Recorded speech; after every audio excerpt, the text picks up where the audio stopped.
अभी दूसरी कोई कंपनी अच्छी है, आपको लगता है कि अभी बाई करना है जैसा समय है, और ये कंपनी बहुत अच्छी है?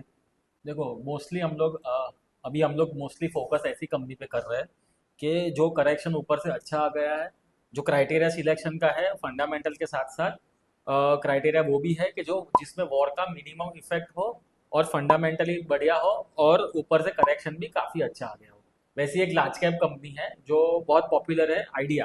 तो आइडिया का हम लोग डिस्कशन करते हैं कि आइडिया अगर हम लोग थोड़ा रिकॉल करेंगे तो आइडिया कंपनी ने 2024 के अंदर एफपीओ लेके आए थे, जिसमें प्रमोटर ने भी न्यू फंड इन्फ्यूज किया था और थोड़ा फंड जो है वो एफपीआई ने और रिटेल पार्टिसिपेशन ने भी एफपीओ किया था।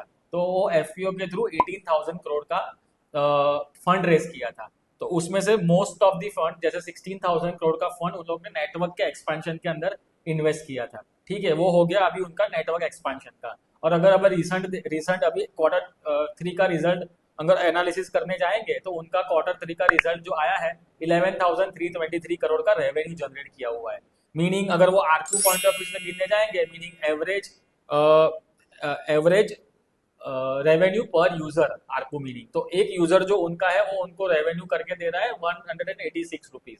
तो अभी आइडिया के पास as of now 19.50 crore customers के एक्टिव कस्टमर्स के डेटाबेस है। उसमें से 12.80 करोड़ जितने कस्टमर्स है वो एक्टिव 4G 5G प्लान के अंदर एक्टिव है। ठीक है, तो ये एक अगर बहुत ही अच्छा मार्केट शेयर अगर पॉइंट ऑफ व्यू से देखने जाएंगे तो अगर 100 करोड़ यूजर है इंडिया के अंदर, 40 करोड़ के आसपास जियो और एयरटेल के पास है, तो 20 करोड़ के आसपास अभी भी उसके पास बहुत ही अच्छा मार्केट शेयर है।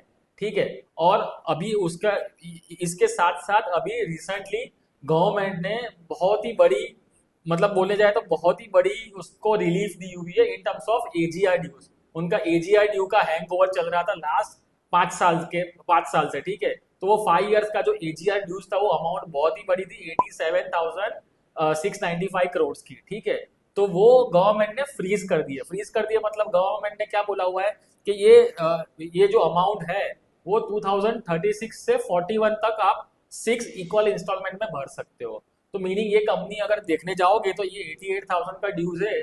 टेक्निकली देखने जाओगे तो अगर उनका इंटरेस्ट रेट भी गनते हैं 10% के हिसाब से, तो ईयरली 8,000 to 9,000 रुपीज का इंटरेस्ट जो बर्डन लॉस था वो उनका सेविंग हो गया। Meaning it's a very big relief. तो 10 साल में देखने जाओगे तो 1 लाख करोड़ के आसपास तो इंटरेस्ट सेविंग ही गवर्नमेंट ने करके दे दिया हुआ है। और वो भी अभी नेक्स्ट 10 ईयर्स तक उनको ड्यूज जो है वो फ्रीज कर दिए है। तो 2036 टू 41 में इक्वल पार्ट्स में डिवाइड करने हैं। तो आइडिया का अगर देखने जाएंगे जैसे 11,000 करोड़ का क्वार्टर 3 का रेवेन्यू जनरेशन हुआ